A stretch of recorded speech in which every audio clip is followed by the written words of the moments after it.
এই রুহি, রুহি মা, তাড়াতাড়ি ওঠ। আম্মু, উফ, যাও তো, আর একটু ঘুমাতে দাও। আজকে না তোর ভার্সিটিতে প্রথম ক্লাস, উঠ তাড়াতাড়ি, না হলে যে আজকে লেট হয়ে যাবে। আম্মু, তুমি আরো আগে ডাক দেবা না? কত লেট হয়ে গেল। যা, বেশি কথা না বলে ফ্রেশ হয়ে আয়, আমি নিচে খাবার রেডি করে গিয়ে। ওকে আম্মু। চলুন ফ্রেশ হতে হতে এখন আপনাদের পরিচয়টা বলি। রুহির বাবা মায়ের একমাত্র আদরের মেয়ে, আর তাই দুষ্টু অনেক। আর এতক্ষণ ভার্সিটির যে কথা হচ্ছিল আসলে সে সেখানে পড়েনি, চাকরি করবে, তাই আজ থেকেই জয়েন করবে। বাকি কথা পরে জেনে নিন। উফ, অনেক লেট হয়ে গেল আম্মু, নাস্তা দাও তাড়াতাড়ি, আমি বের হবো এখনই। রুহি তাড়াতাড়ি নাস্তা করে বের হয়ে যাচ্ছে।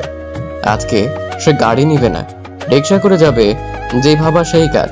রিক্সা করে যাচ্ছে আর ভার্সিটির কাছাকাছি আসতে একটা গাড়ি এসেই রিক্সার সাথে লাগিয়ে দিল। রুহি টাল সামলাতে না পেরে পড়ে যায়। হঠাৎ রাগ উঠে গেল যেই না কেউ একজন গাড়ি থেকে বের হলো। অমনি রুহি গিয়ে ঠাস ঠাস করে 2টা থাপ্পড় দিল। তারপর ছেলেটা খুব রেগে যায় আর বলতে লাগলো, তোমার সাহস কি করে হয় আমার গায়ে হাত দেওয়ার, এই নীল আহমেদের গালে থাপ্পড় মারার? আমাকে চেনো তুমি, মিডিল ক্লাস গার্ল? ওই চুপ, আস্তে। একে তো ভুল করেছিস, তার উপর আবার গলা উঁচিয়ে কথা বলস। তোর এই ফালতু কথা আর একজনকে শোনাস না। আর শোন, মিডিল ক্লাসরাও মানুষ, সবাইকে সম্মান দিয়ে কথা বলতে হয়। আর মনে হয় আপনি জানেন না। চুপ। রুহি আর কোনো কথা না বলে চলে যাচ্ছে, কারণ তার টাইম মতো ভার্সিটিতে থাকতে হবে, কারণ আজই তার প্রথম ভার্সিটি ক্লাস। তাই সে চলে গেল। আর এদিকে নীল রাগে ওখান থেকে আর না দাঁড়িয়ে সোজা গাড়ি নিয়ে ভার্সিটির দিকে যাচ্ছে। এখন আপনাদের নীলের পরিচয় দেওয়া যায়। নীল বাবা মায়ের একমাত্র সন্তান, খুব রাগী ও জেদি, যা বলবে তা করে ছাড়বে। ওর বাবা দেশের নাম্বার 1 বিজনেসম্যান, তার সাথে অনেক টাকার মালিক ওরা। আর মা বাবার একমাত্র ছেলে দেখে কেউ কিছু বলেনি কোনোদিন, যা চেয়েছে সবসময় তাই পেয়েছে। অতি আদর পেলে যা হয় আর কি, ওর বেলাও তাই। আরো দেখতে সেই রকম হ্যান্ডসাম, যে কোনো মেয়ে দেখেই ওর প্রেমে পড়তে বাধ্য। আর রুহিও কম সুন্দরী না, তাকে দেখেও যে কোনো ছেলে পাগল হতে বাধ্য। তো নীল ভার্সিটিতে এসে গেছে, আর তার সাথে সাথেই সব ওর দিকে চেয়ে আছে। কিন্তু নীল সবার দিকে তাকায় না, সবাইকে উপেক্ষা করতে করতে ক্লাসে এসে পড়ে। আর রাস্তার মাঝে রুহির সাথে ওই ঘটনার পর ও এখন রেগে আছে। যদিও এখন ওকে পেত, তাহলে কি করতো নিজেও জানে না। হঠাৎই প্রিন্সিপাল স্যার আসে, আর সাথে রুহি। ওরা দুজনই অবাক, আর সাথে সাথে বলে উঠলো, আপনি? আপনি? সবাই অবাক। আর প্রিন্সিপাল তখন বলে, রুহি, এনিথিং রং? আর তোমরা কি আগে থেকেই পূর্ব পরিচিত নাকি? তখনই আমরা দুজনই আবার একসাথে বললাম না স্যার। আবার সবার দৃষ্টি আমাদের দিকে, তাই প্রিন্সিপাল বললেন, স্টুডেন্ট সবাই কেমন আছো? জি স্যার, ভালো। আপনি? আমিও ভালো আছি। ওনার সাথে পরিচয় হয়ে নাও। উনি হলেন তোমাদের নিউ কেমিস্ট্রি টিচার, নাম রুহি চৌধুরী। আচ্ছা, আমি আসি, আপনি ওদের সঙ্গে পরিচয় হয়ে নিন। স্যার চলে যাওয়ার পর রুহি সবার উদ্দেশ্যে বলল, আমার তো পরিচয় তোমরা সবাই পেলে, এখন তোমাদেরটা বলো। একে একে সবাই নাম বলল, কিন্তু আমাদের গল্পের নায়ক এক ধ্যানে কি সব যেন ভাবছে। রুহি তখন ওর সামনে গিয়ে দাঁড়ায় আর ওকে ডাক দেয়, তবুও কোনো সাড়া না দেওয়ায় রুহি রেগে যায়। আর জোরে চিৎকার দেওয়ার সাথে সাথে নীল এর হুঁশ ফিরে, আর সে বলতে থাকে, এই মেয়ে আস্তে আস্তে এখানে দাঁড়িয়ে চিৎকার দিচ্ছ কেন? কি বললে? আমি তোমার ম্যাডাম হই, সম্মান দিয়ে কথা বলো। নীল আশেপাশে তাকিয়ে দেখে সবাই ওর দিকে চেয়ে আছে। ও রাগ কন্ট্রোল করে বলল, সরি ম্যাম। হ্যাঁ, এবার বলো তোমার। আমার নাম নীল আহমেদ। আর রুহি ওকে আর কোনো কথা না বলতে দিয়ে থামিয়ে দেয় আর বলতে থাকে, এবার বসতে পারো, আর কিছু বলতে হবে না। নীল বসে পড়ে আর খেয়াল করে রুহির দিকে। সকালে নীল রুহির দিকে ভালো মতো না তাকলে ও এখন ভালো মতে তাকিয়ে দেখে গ্রাস না বাস, যেটাই হোক খাইছে আর প্রেমেও পড়ে গেছে। নীল রুহিকে দেখে কল্পনার জগৎ উড়ে বেড়াচ্ছে, আর রুহি ওকে এভাবে দেখে জোরেই নীল বলে ডাক দিল। আর নীলের হোশ ফিরল, সাথে সাথে রুহি বলতে লাগলো, get out of my class. মনোযোগ থাকে কোথায় তোমার? বের হও আমার ক্লাস থেকে। নীলেতে প্রচুর অপমান বোধ মনে করলো নিজেকে, আর বের হয়ে গাড়ি নিয়ে খুব জোরে চালিয়ে চলে গেল। আর সে নীল যাওয়ার পর মনে মনে একটু শান্তি অনুভব করলো, আর ক্লাস নিয়ে বাসায় চলে গেল। আর অন্যদিকে নীল রাগে খুব জোরে গাড়ি চালিয়ে চলে এলো আর ইচ্ছে মতো ড্রিঙ্কস করতে লাগলো। আর মনে মনে প্রতিজ্ঞা করলো রুহির দেওয়া অপমানের জবাবও দিবে। তা যেভাবেই হোক। আর তারপরেই অনেক রাত করে সে বাসায় গেল। নীলের বাবা মা খুব টেনশনে ছিল, কিন্তু যখন নীলকে ওরা দেখে তখন তারা আরও টেনশনে পড়ে যায়, কারণ নীল কোনোদিন এত রাত পর্যন্ত কোনোদিন বাইরে থাকেনি। আর তার উপর সে ড্রিঙ্কস করেছে, তা আবার একটু না, অনেক বেশি। কিন্তু মা বাবা তাকে কোনো কিছু বলার সাহস পেল না, কারণ কিছু বললেই কি থেকে কি করে ফেলবে তা সে নিজেও জানে না। আর অন্যদিকে রুহি বাসায় গিয়ে খুব শান্ত হয়ে গেল আর ভাবছে কি ওই শয়তান নীলের থেকে দূরে দূরে থাকবে। পরের দিন সকাল সকাল রুহি খুব তাড়াতাড়ি ঘুম থেকে ওঠে আর ভার্সিটি যাওয়ার জন্য রেডি হয়ে নিচে যায়। আর তখন এর বাবার সামনে, আর তিনি বলেন, কিরে মা, আজ এত সকালে কই যাস? বাবা, তোমাকে বলেছিলাম না আমি একটা ভার্সিটিতে জবের অফার পেয়েছি, সেখানেই যাচ্ছি। আজকে একটু তাড়া আছে। মা, তোকে তো বলেছি জব করার কোনো দরকার নেই। আমার কি টাকা পয়সা কম আছে? তার চাইতে বিয়েটা করে নে, না হলে আমার অফিসটা সামলা। উফ বাবা, বললাম তো আমি বিয়ে করব না, আর তোমার অফিসে যাব, বাট আরো 1 বছর পর। আমি এখন প্রস্তুত না। আচ্ছা বাবা, আমি গেলাম, আমার আবার লেট হচ্ছে। বাই বাবা। আম্মু, আমি আসি। আরে নাস্তাটা তো করে যা। ক্যান্টিনে গিয়ে খেয়ে নিব। আর ওদিকে নীল আগে থেকেই কলেজে এসে বসে রয়েছে কখন ম্যাডাম আসবে তার জন্য। আরও হঠাৎই দেখতে পেল একটা দামি গাড়ি ওদের কলেজে ঢুকছে, আর তা থেকে ম্যাডাম মানে রুহি বের হচ্ছে। আরও তা দেখে শকড। আর তার সাথে আজকে রুহিকে অনেক সুন্দর লাগছে, আর তা দেখে সবাই ম্যাডামের দিকে হা হয়ে তাকিয়ে আছে। আর নীল সে তো আবার রুহির প্রেমে হাবুডুবু খাচ্ছে। আর তখনই ওর এক ফ্রেন্ড বলে উঠে, দোস্ত, বিয়ে করলে ম্যাডামকেই করব। ম্যাডাম যা সুন্দরী, উফ, আমি তো ম্যাডামের প্রেমে পড়ে গেলাম। চুপ শালা, ভাবি হয়তো, বুঝলি? মানে বুঝলাম না। তারপর নীল ওকে শুরু সব বলল আর বলতে লাগলো কাহিনী। এবার বুঝেছিস? শালা। আর তখন তো আমি এমনিতেই বললাম, কারণ তোর কাছে থেকে তো আর সহজে আর কথা বের করতে পারি না। তাহলে শেষমেশ তাহলে রাগী বদমেজাজি সব মেয়ের বাস থুকু ক্রাশ, সে আমাদের রাগী ম্যামের প্রেমে পড়েছে। তাহলে ট্রিট দিবি, চল। কি আর করার, ওদের সবাইকে ট্রিট দিতে হলো ওর। তারপরও ক্লাসে গেল, আর যেতে যেতে বুদ্ধি করলো আগে রুহিকে শাস্তি দিবে, তারপর নিজের করে নিবে। যদি না রাজি হয়, না হয়, তাহলে জোর করে হলেও বানিয়ে দিবে। তা যা করা লাগে ও তা করবে। এই ভেবে ও কিছু কলা কিনলো, আর ওর বন্ধুদের সবাইকে রেখে চলে এসে এসব কলার ছোলাগুলো সিঁড়িতে এক এক জায়গায় ঝরিয়ে রাখলো। আর তখনই রুহি আসতে লাগলো, আর রুহি সিঁড়িতে কোনো দিক না তাকিয়ে উঠতে গিয়ে ঠাস। কি ভাবছেন? হ্যাঁ, যা ভাবছেন তাই হয়েছে। রুহি পড়ে গেছে, আর নীল তখন হাসতে হাসতে বের হলো আর বলতে লাগলো, এটা আমাকে ওই দিন থাপ্পড় আর অপমান করার জন্য। রুহি কিছু বলছে না, শুধু নীরবে কাঁদছে। আর নীল এর তখন মায়া হলো, আর খারাপও লাগলো। তখনও রুহির কাছে ওকে ধরতে গেলে রুহি ওকে ধাক্কা মেরে চলে যায়, আর নীল বোকা হয়ে যায়। ও ক্লাসের টাইম হয় ক্লাসে চলে যায়, কিন্তু ক্লাসে আজকে রুহি ক্লাস নিতে আসে না। তা দেখে আর নিজেকে খুব অপরাধী হিসেবে মনে করে। ক্লাস শেষ হলে জানতে পারে রুহি ছুটি নিয়ে বাসায় চলে যায়। আর এদিকে নীলও বাসায় চলে যায় আর ভাবতে থাকে আজ ওর জন্যই রুহি কষ্ট পেয়েছে। ও কি করে ভুলে গেল যাকে ও ভালোবাসে, তাকে কিভাবে ও এত কষ্ট দিতে পারলো। নিজেকেই নিজের কাছে খুবই অপরাধী মনে হচ্ছে। না, কাল গিয়ে রুহির কাছে গিয়ে মাপ চাইতে হবে। তারপরের দিন নীল সকাল হতেই ভার্সিটির জন্য রওনা হলো। খুব সকাল সকাল ওর মা বাবাকে ঘুম থেকে উঠতে দেখে খুব অবাক হয়ে যায়, কারণ ও কোনোদিনও এত সকাল সকাল ঘুম থেকে উঠে না। তারা দুজনেই অবাক, আবার এক হিসেবে খুশিও হলো। ওর মা ওর বাবাকে বলতে লাগলো, তাহলে এতদিনে ছেলেটা আমার ভালো হতে চললো।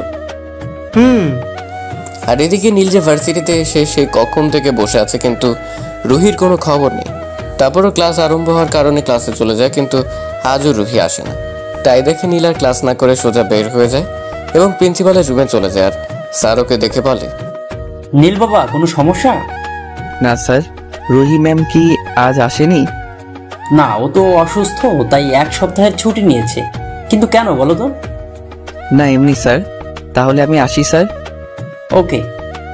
নীল ওখান থেকে চলে আসে। আর কিছু ভালো লাগছিল না, তাই সে আর ভার্সিটি না থেকে সোজা বাসায় চলে আসে। আর রাতে রুহির কথা ভাবতে থাকে। ওর চোখে কোনো মতেই ঘুম আসে না, তাই ওর রুমের বারান্দায় চলে যায় গিটার হাতে নিয়ে। ও আপনাদের তো বলাই হয় নাই, নীল অনেক সুন্দর গানও গাইতে পারে। তো বারান্দায় বসে ব্ল্যাক কফি খেতে খেতে গান গাইতে লাগলো। দেখছি চেয়ে চেয়ে তোমাকে যত, স্বপ্নে ধীরে ধীরে ডুবেছি তত, তোমারই ভাবনায় যায় দিন রাত। আমার এই কবি বোন তোমাকে চাই কবিতায়। এসো না হৃদয়ে ডেকেছি তোমায়, দেখো না তোমাকে রেখেছি কোথায়। নীল গান শেষ করে রুহির কথা ভাবতে ভাবতে ওই জায়গায় বসে বসে ঘুমিয়ে পড়ে। পরের দিন সকালে নীল নিজেকে ওই জায়গায় আবিষ্কার করে, নিজে নিজে হেসে দেয়। ভাই, ওরা কেউ তোরা পাগলা গারদে দিয়ে হালায় পাগল হইয়া গেছে। নীল ওর কিছু বন্ধুদের রুহির খোঁজ নেওয়ার জন্য এবং ওর সব ডিটেলস জানার জন্য ওর কিছু বন্ধুদের বলেছিল, এবং ওরা কিছুক্ষণ আগেই সব ইনফরমেশন পেয়ে গেছে। এখনও রেডি হয়ে নিচে যাচ্ছে। আজ শিওর যে কোনো মেয়ে ওকে দেখে প্রেমে পড়তে বাধ্য। যা হ্যান্ডসাম লাগতেছে না ওকে, আর বিবরণ আর নাইরি। সো আজ সব চাইতে দামি গাড়িটা নিয়ে বের হচ্ছে। নীল আহমেদ সে তো আর কম দামি গাড়ি নিয়ে কোনো জায়গায় যেতে পারে না। এখন নীল একসাথে দুইটা কাজ করতে যাচ্ছে, এক রুহিকে দেখতে, ওর সাথে কথা বলতে, আর 2 নাম্বারটা পরে জেনে নেবেন গল্প পড়তে পড়তে। 2 ঘন্টার মধ্যে ওর গন্তব্যে চলে আসে। অবশ্য নিজেই ড্রাইভ করে আসছে। নীল গেটের ভিতর ঢুকে গাড়ি পার্ক করার জায়গায় গাড়িটা পার্ক করলো, আর তারপর বিয়ে বাড়িতে যতগুলো মেয়ে ছিল সব ওর দিকে এমনভাবে তাকিয়ে আছে যে কাছে পেলে ওকে এখনই আইসক্রিম বা চকলেটের মতো করে খেয়ে ফেলতো। কিন্তু আফসোস, নীল এই দুইটার কোনোটাই না। নীল ভেতরে ঢুকতে ঢুকতে সব মেয়েদের দিকে একবার চোখ বুলিয়ে গেল, কারণ সব মেয়েরা মনে হয় স্ট্যাচু হয়ে গেছে। যেমন ওকে দেখে দাঁড়িয়ে পড়েছিল তেমনি সবাই এখনো আছে। নীল হালকা একটা হাসি দিয়ে ভিতরে ঢুকে গেল। নীল ভিতরে ঢুকে ওর বন্ধুর বোনের সাথে দেখা করে নিল, মানে যার আজকে বিয়ে। আপনারা মনে হয় কিছু বুঝতে পারেন নাই, দাঁড়ান আমি বুঝিয়ে বলছি। যখন রুহির খোঁজ নিতে ওর বন্ধুদের বলে, তখন কল কাটার পরে ওর আর এক বন্ধু ওকে তার বোনের বিয়েতে দাওয়াত দেয়।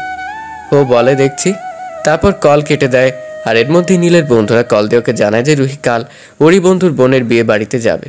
নীলকে আর কে পায়, সে তো খুশির ঠেলায় বিছানা রেখা বিছানায় নিচে গড়াগড়ি খায়, মানে সোফায়। আর তারপর ওর বন্ধুকে কল করে জানিয়ে দেয় ও কালকে আসছে। তারপরে কাহিনী তো আপনারা জানেনই, তার নাই বলি, চলুন গল্পে ফেরা যাক। আর তারপরেই নীল রুহিকে খুঁজতে লাগলো, আর একটা জায়গায় এসে থেমে পড়লো। সামনের সোফায় বসে রুহি জুস খাচ্ছিল। ওকে দেখে নীল যেন চোখ ফেরাতে পারল না। রুহি কালো কালারের একটা শাড়ির সাথে ম্যাচিং করা অর্নামেন্টস, ঠোঁটে গোলাপি লিপস্টিক, চোখে কাজল। উফ, যা লাগতেছে না, নীল তো চোখে ফেরাতে পারছে না। রুহি জুস অর্ধেক খেয়ে রেখে ওয়াশরুমে চলে গেল, আর তখনই নীল দৌড়ে গিয়ে ওর অর্ধেক রাখা জুসটুকু খেয়ে নিল। তখন ওর যেন মাথায় রুহির নেশা চেপে গেল। ওর ঠোঁট, মন যেন অন্য কিছু চায়। তাই সে আস্তে করে ওর ওয়াশরুমের পাশের বারান্দায় গিয়ে অপেক্ষা করতে লাগলো। আর ওই বের হওয়ার সাথে সাথে ওকে একটা অন্ধকার রুমে নিয়ে গেল। আর ওই চিৎকার দিবে যে তারও কোনো উপায় নেই, কারণ নীল ওর মুখ চেপে ধরে রেখেছিল যাতে ও চিৎকার না দিতে পারে। এর মধ্যে রুহি খুব জোরে নীলের হাতে কামড় দিয়ে বসলো, আর নীল কামড়কে সাথে সাথে ওর হাত রুহির মুখ দিয়ে সরিয়ে ফেললো আর বলতে লাগলো, তোমার মাথা খারাপ হয়ে গেছে, কামড় দিলে কেন? কে তুমি? আর আমাকে এখানে জোর করে নিয়ে এলে কেন? হে বিউটিফুল, আমি নীল।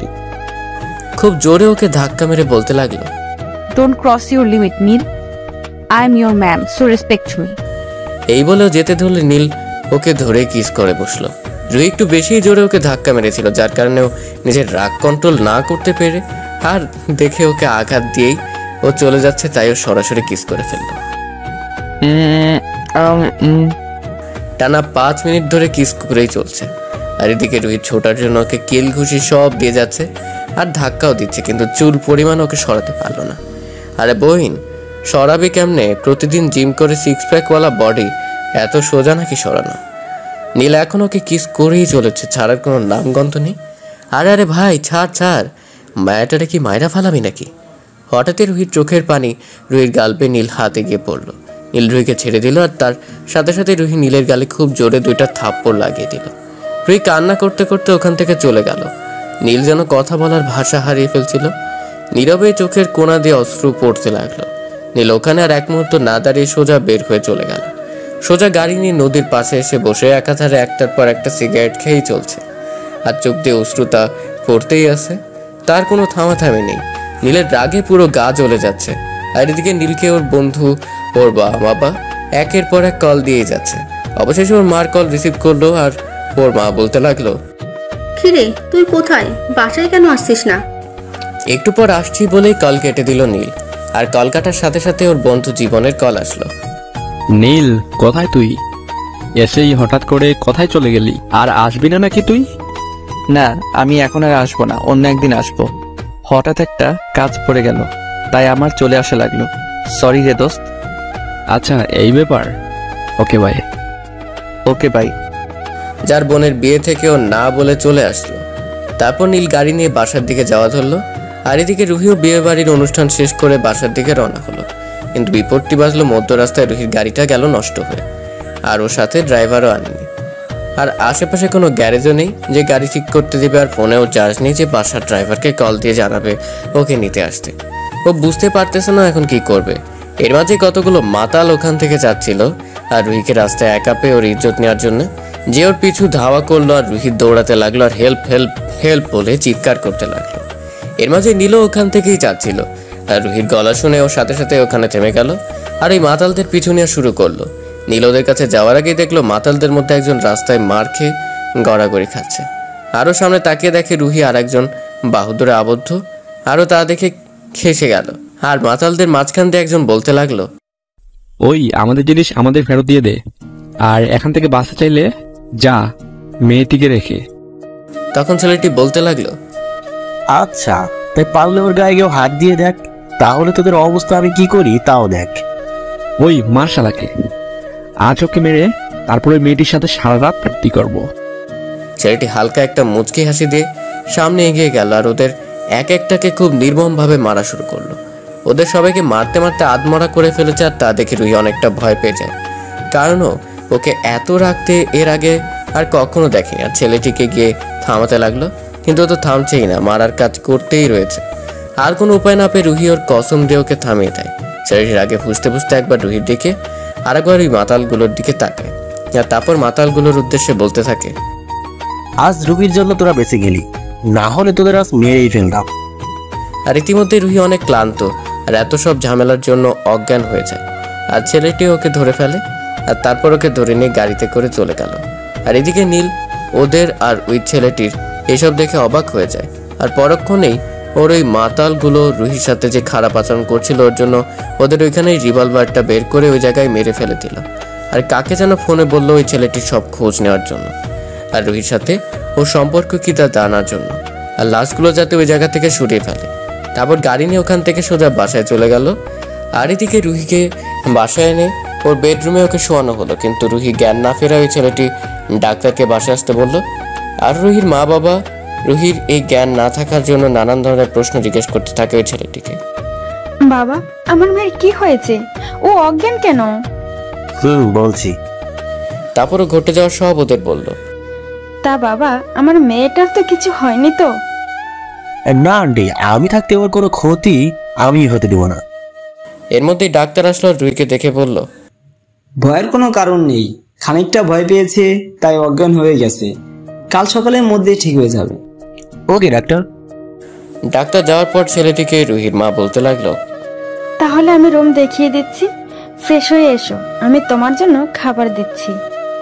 না আন্টি, আমি বাইরে থেকে খেয়ে এসেছি, এখন খাবো না, এখন ফ্রেশ হয়ে ঘুম দেবো একটু। আচ্ছা বাবা। অতঃপর সবাই নিজ নিজ রুমে এসে ঘুম দিল। আর অন্যদিকে নীল বাসায় ঢুকতে ওর মা ওকে খাওয়ার জন্য ডাকলো, কিন্তু বলল ও খাবে না। ওর মার দিকে তাকিয়ে ওর মা ওর দিকে খেয়াল করে দেখলো ওর চোখ পুরো লাল, যেন এখনই চোখ দিয়ে আগুন বের হবে। ওর মা ওকে আর কিছু বললো না, আর নীল সোজা ওর রুমে গিয়ে দরজা আটকে গিটারটা নিয়ে বারান্দায় বসে গান গাওয়া ধরলো।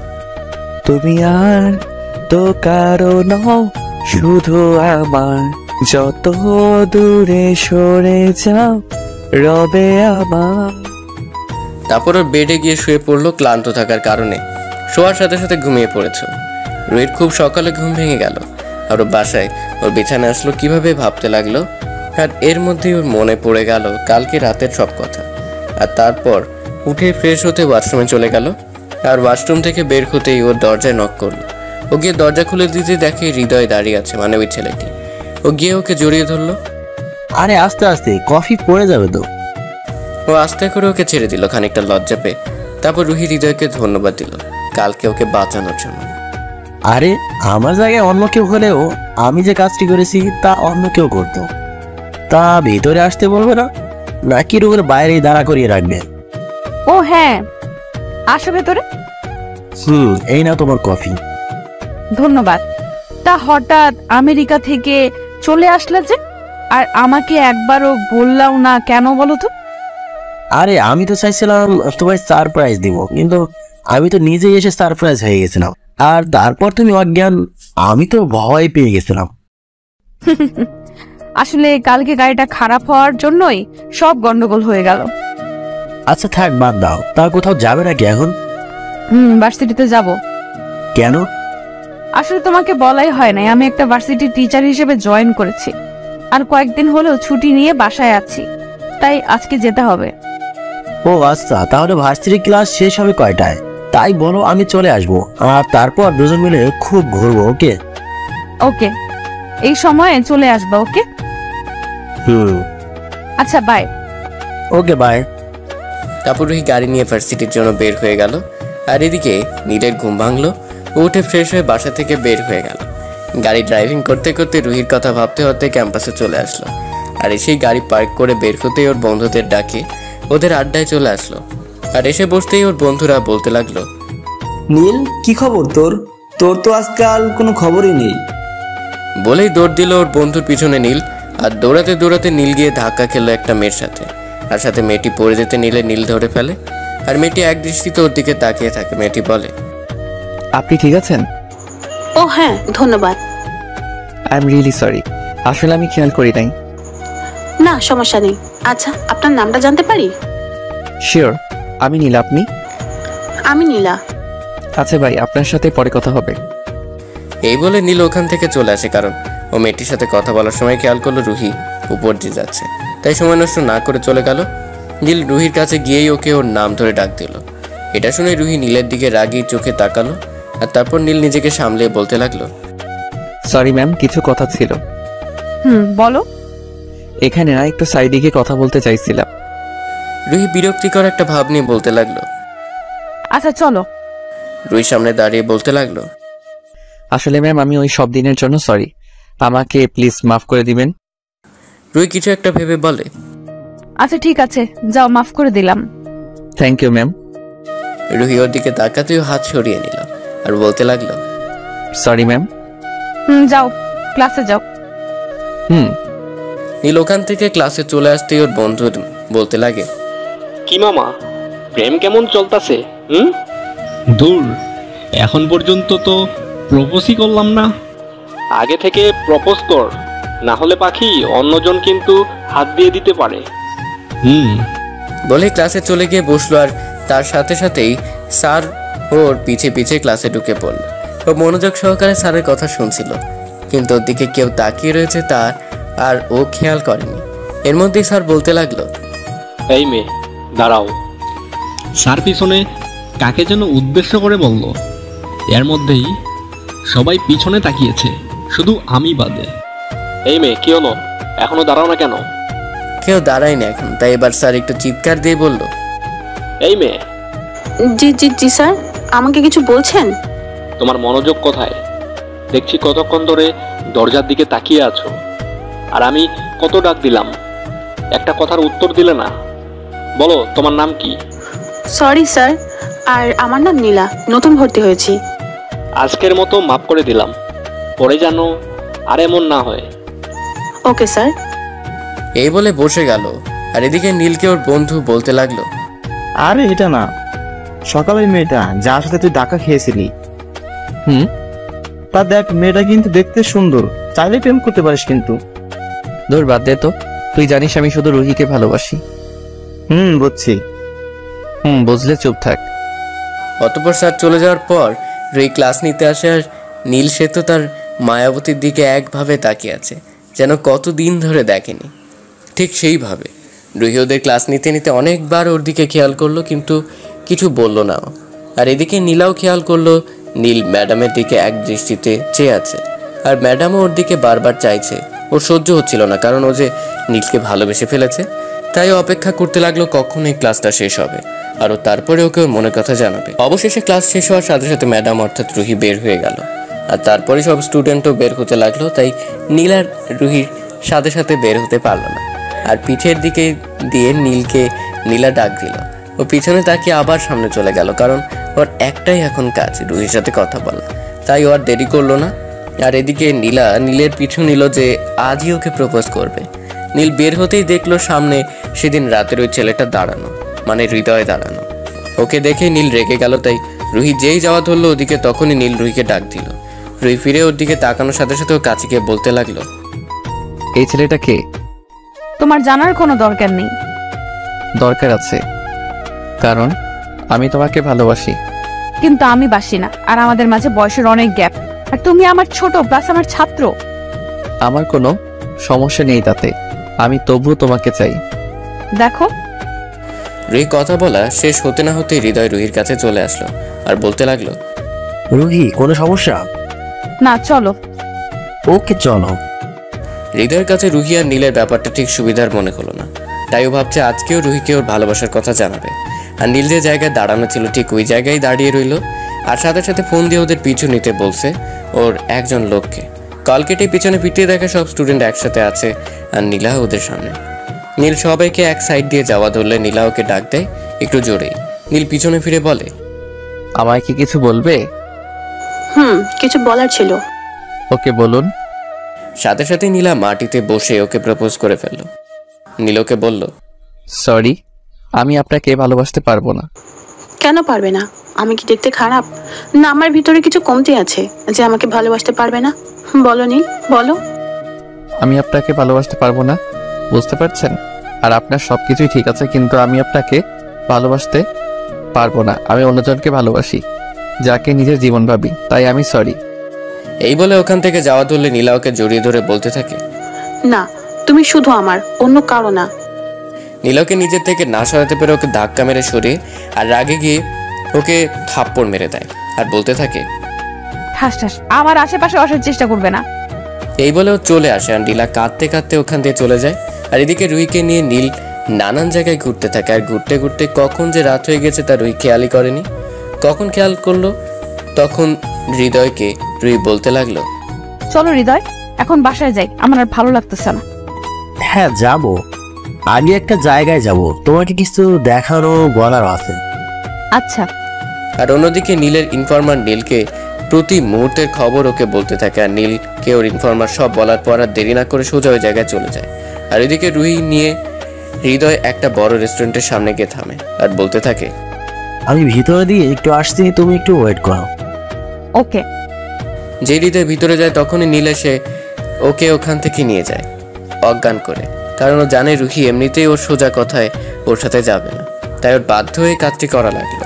আর হৃদয় সে ভিতরে সব আগেই আয়োজন করে রেখেছিল, ভিতরে এটাই দেখতে গিয়েছিল যে সবকিছু ঠিক আছে কিনা। আর যখন রুহিকে নিতে আসবে তখনই ও দেখে রুহি নেই। ও পাগলের মতো ওকে খুঁজতে লাগলে অবশেষে ওকে না পেয়ে পুলিশকে ইনফর্ম করতে বাধ্য হয়। আর অন্যদিকে নীল ওকে নিয়ে সোজা কুয়াকাটা চলে আসে, আর তারপরে ওকে নিয়ে একটা রুম বুক করে ভিতরে নিয়ে যায়। পরে রুমে গিয়ে ওর জ্ঞান ফেরানোর চেষ্টা করে, আর তার সাথে সাথে ওর জ্ঞান ফিরে আর ও নীলকে এক রুমে দেখে চিৎকার দিয়ে বলে ওঠে, আমি কোথায় আছি আর তুমি আমাকে কেন অজ্ঞান করে নিয়ে এসছো এখানে, বলো। কেন আমার সাথে কথা বললে দোষ, দেখা করলে ক্ষতি, আরও যখন তোমাকে নিয়ে ঘুরে বেড়াই তখন তো খুব মজা পাও, তাই না? আর আমি ভালোবাসার কথা বললেই দোষ? কেন আমাকে কি ভালোবাসা যায় না? আমার কোন দিক দিয়ে কোনো কিছু কম আছে নাকি? বিশ্বের 1 নাম্বার বিজনেসম্যানের ছেলে আমি, আর আমার জন্য সব মেয়ে পাগল, আর আমি শুধু তোমার জন্য পাগল। এই নীল আহমেদ আজ পর্যন্ত কাউকে ভালোবাসিনি, শুধু তোমায় ছাড়া। তোমায় পাগলের মতো ভালোবাসি, আর তুমি তো আমায় ভালোবাসছই না, উল্টা ওই ছেলেটার সাথে ঘুরে বেড়াচ্ছ।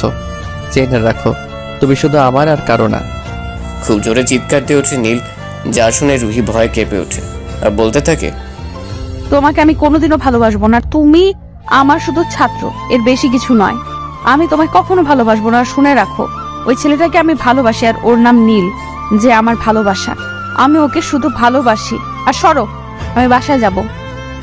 রুহিকে মিথ্যা বললো কারণ ও চায় না যাতে ওরা নীলের মাঝে কোনো সম্পর্ক গড়ে উঠুক, আর ও যেন ওকে ভুলে যায়। কিন্তু না, নীল এখন এর চাইতেও আরো রেগে গিয়েছে, আর রাগের মাথায় ওর এমন কিছু করে ফেলবে তা কেউ কখনো ভাবতেও পারেনি।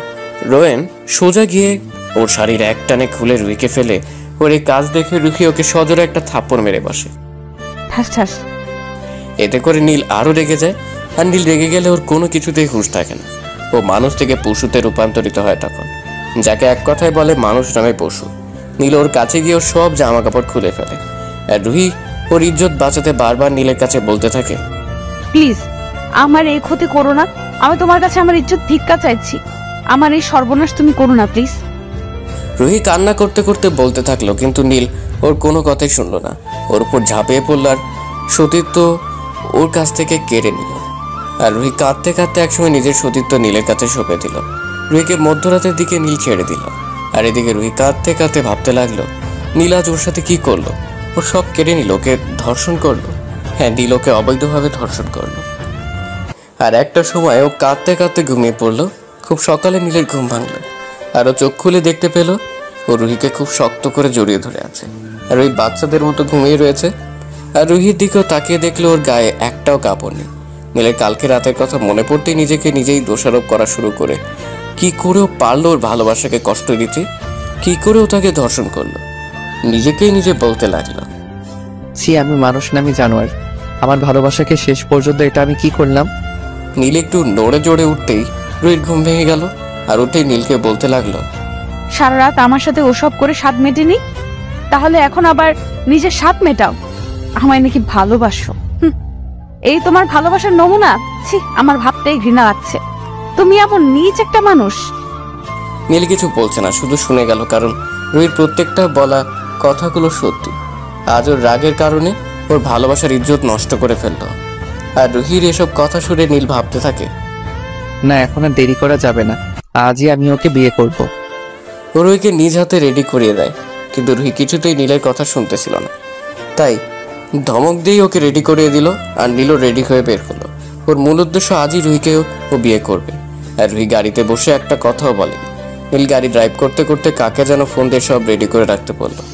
ওরা এসে গেছে কাজী অফিসের সামনে। আর নীল নেমেই রুহিকে কাজী অফিসের ভিতরে নিয়ে গেল, কিন্তু রুহি কিছুতেই ভিতরে যেতে চাইছিল না। তবুও নীলের জন্য বাধ্য হয়ে ভিতরে ঢুকলো আর বলতে লাগলো, এখানে আমাকে কেন নিয়ে আসছো?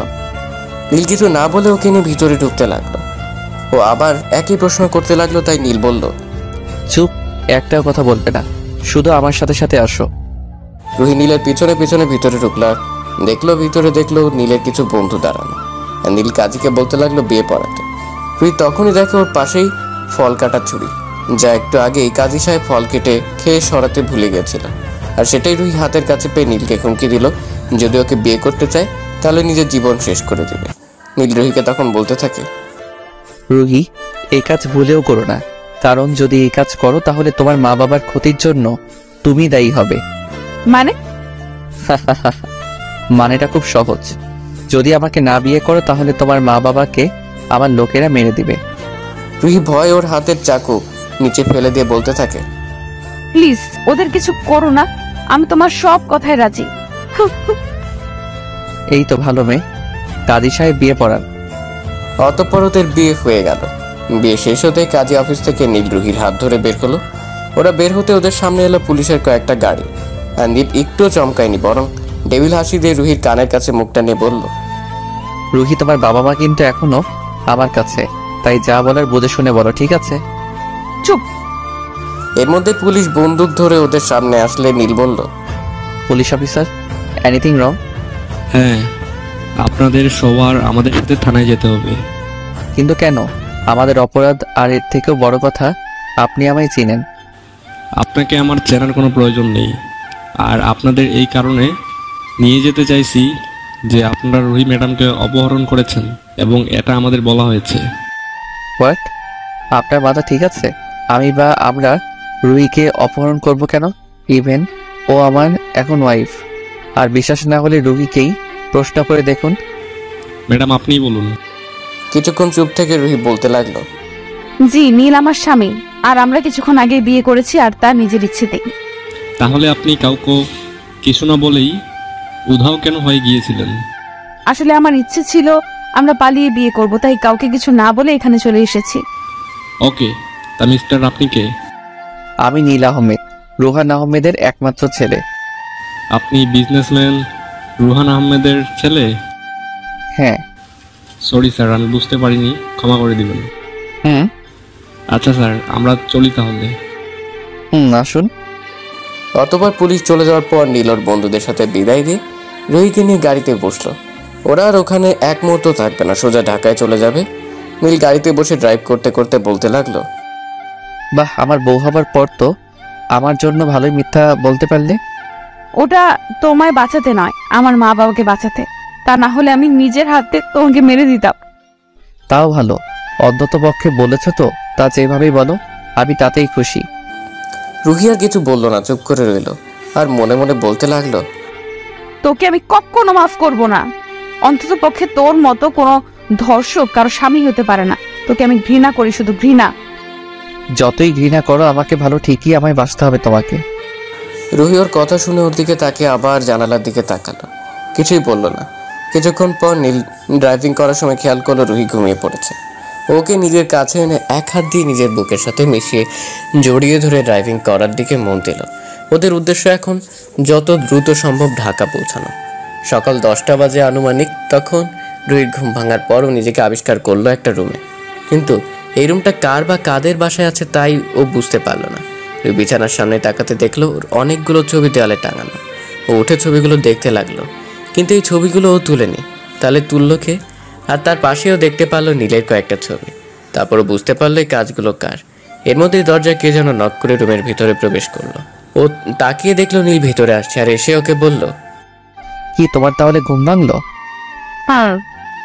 আসো, ফ্রেশ হয়ে নিচে আসো। কিন্তু আমার তোমার সাথে কিছু কথা ছিল। বলো। আমি তোমাকে ভালোবাসি না, আর কখনো ভালোবাসতে পারবো কিনা জানি না। তুমি আমার থেকে কোনো দিন স্ত্রীর অধিকার পাবে না। আর যা সেদিন করেছো, আর তারপর তোমাকে আর ভালোবাসার কোনো প্রশ্নই আসে না। ঠিক আছে, তুই কি চাও বলো, তাই হবে। আর সেদিনের জন্য পারলে আমায় মাফ করে দাও। আমি যা চাইবো তাই দিবে, তাই তো? দিব, বলো। আমি ডিভোর্স চাই। দাও, আমাকে ডিভোর্স দাও, না হলে আমি তোমায় ডিভোর্স দিব। নীল রুহির কথাগুলো শুনে খুবই খারাপ লাগলো, কিন্তু চায় না জোর করে ওকে ভালোবাসতে। ওর ভালোবাসা যদি সত্যি হয় তাহলে রুহি নিজেই ওকে ভালোবাসবে। ও যেভাবে পারুক সেভাবেই রুহিকে নিজের করার চেষ্টা করবে। তাই ও রুহিকে বলতে লাগলো, ঠিক আছে দিব, কিন্তু তার জন্য 6 মাস অপেক্ষা করতে হবে, না হলে ডিডি ডিভোর্স দেওয়া যাবে না। ঠিক আছে, আমি আমার বাসায় যেতে চাই। আর এই বাসা কার? আমি এখানে থাকবো না। তা যেতে পারবে, কিন্তু একেবারের জন্য নয়, কিছুদিনের জন্য। কারণ আমাদের ডিভোর্স দেওয়ার আগ পর্যন্ত তুমি কোথাও যেতে পারবে না। আর হ্যাঁ, তোমার মা বাবা আমাদের বাসায় কিছুক্ষণের মধ্যেই আসছে, আর রেডি হয়ে নিচে আসো। আর হ্যাঁ, প্লিজ আমার মা বাবার সামনে একটু নর্মাল ব্যবহার করিও, না হলে তাদের কষ্ট আর সম্মান নষ্ট হবে। আমার এই অনুরোধটা প্লিজ রাখো। ঠিক আছে। রুহি আর কিছু বলতে যাবে, এর মধ্যেই দরজায় কে যেন নক করলো। রুহিটাই থেমে গেল আর কিছু বলল না। নীল গিয়ে দরজা খুলে দিল, দেখলো ওর মা আসছে। দরজা খুলতেই বলতে লাগলো, আরে মা, তুমি আসতে গেলে কেন? আমরাই তো নিচে আসতেছিলাম। তুই সর, একে তো মেয়েটাকে বিয়ে করলি না জানিয়ে, তারপর আমাকে আবার জ্ঞান দিতে আসছিস। সর তো। হ্যাঁ, ছেলের বউকে পেয়েছো না, তাই এখন ছেলে বড় হয়ে গেল। তাই হয়েছে। তারপর ভেতরে ঢুকে মা রুহির কাছে গেল। রুহি নীলের মাকে পা ধরে সালাম করলো। ওর মা রুহিকে বলতে লাগলো, থাক মা, আমাকে পা সালাম করতে হবে না। তুমি এখন থেকে আমার মেয়ে। মেয়ে কি মায়ের পা ধরে নাকি? আমার বুকে এসো। আন্টি। কি বললে তুমি? আন্টি একদম চলবে না, মা বলে ডাকো, ঠিক আছে? ঠিক আছে মা। এই তো আমার সোনা মেয়ে। এই নীল, যা, তোর বাবা তোকে ডাকছে। যাচ্ছি।